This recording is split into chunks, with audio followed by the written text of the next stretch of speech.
Welcome to another week of the Medrash podcast. In this week's parsha, Miketz, the narrative continues with Pharaoh, having a disturbing dream, and he tries to find someone that's able to decipher it.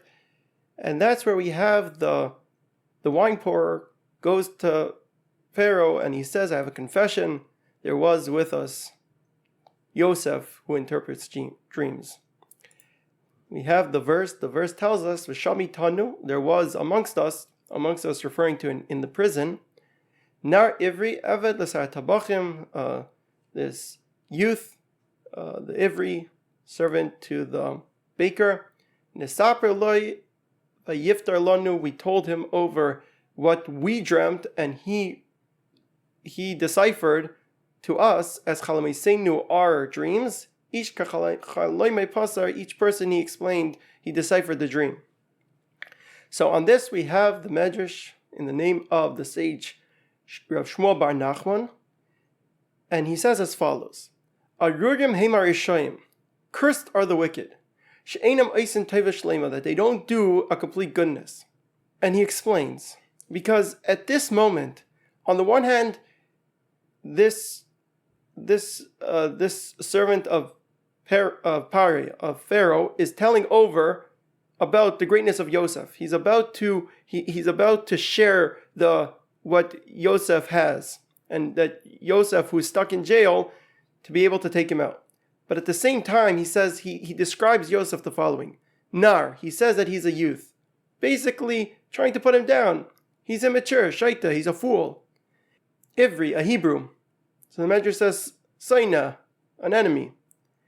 Eved, and the verse continues in the description that was used on Joseph, that he was a Eved, that he's a slave.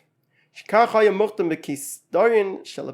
was written in the laws of Pharaoh, that a servant cannot rule, and cannot wear this type of royal ornaments.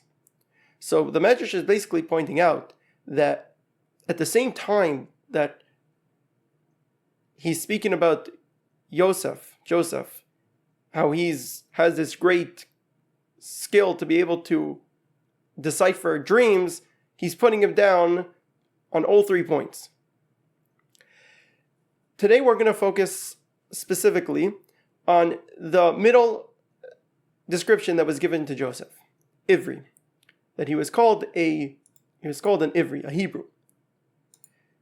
So in the Medrash says that Soina, it means it's referring to an enemy.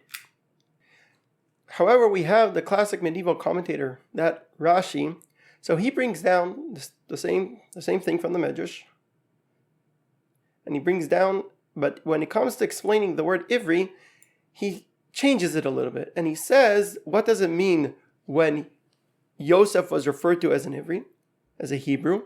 So Rashi says, that he was putting him down in a different way. He was saying that he doesn't recognize our language. He's not able to speak the language. So that would be question number 1, is why does Rashi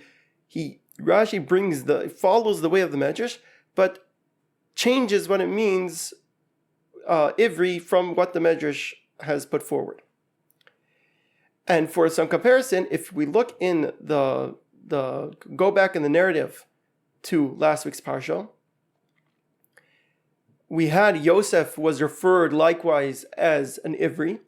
He was referred to as a Hebrew.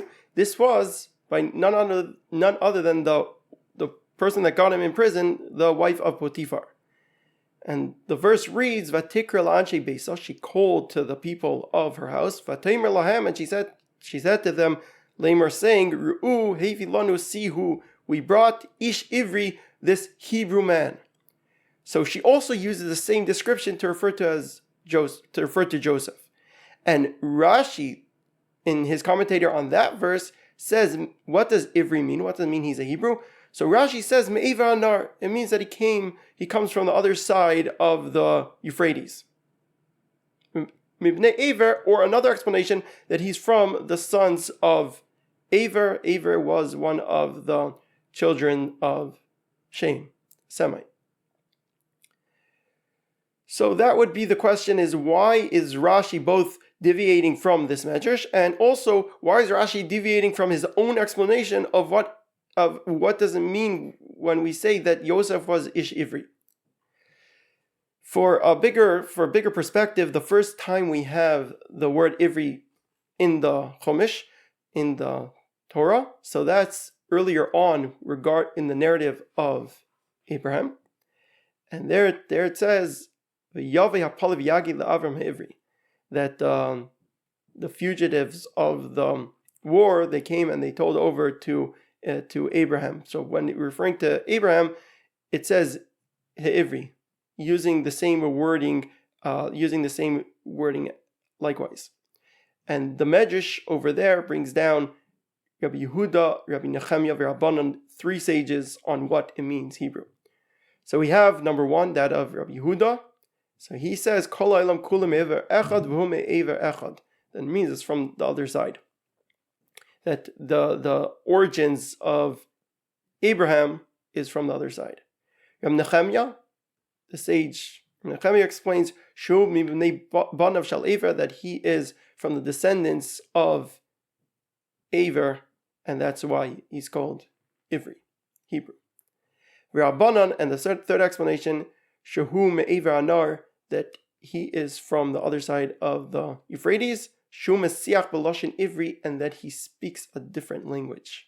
So this is what Rashi was bringing down in our context when he says that Ivri is saying that he doesn't speak the language. So he's following that explanation of the Rabbanan, of the sages, how they explain Ivri, what it means by Abraham. So that is what Rashi is bringing down over here. The question that could remain is, why does Rashi still deviate from the medrash that's associated with this verse and bring in the medrash that's associated with that verse?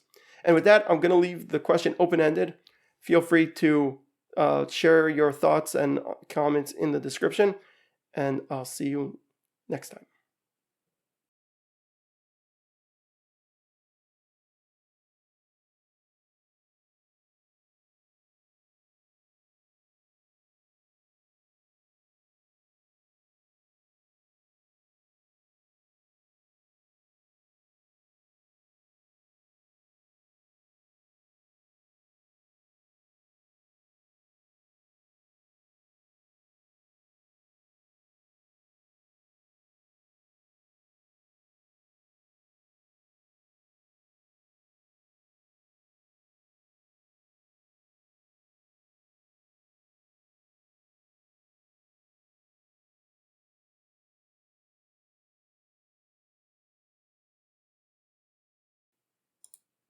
And thank you very much for tuning in, and I'll see you next time.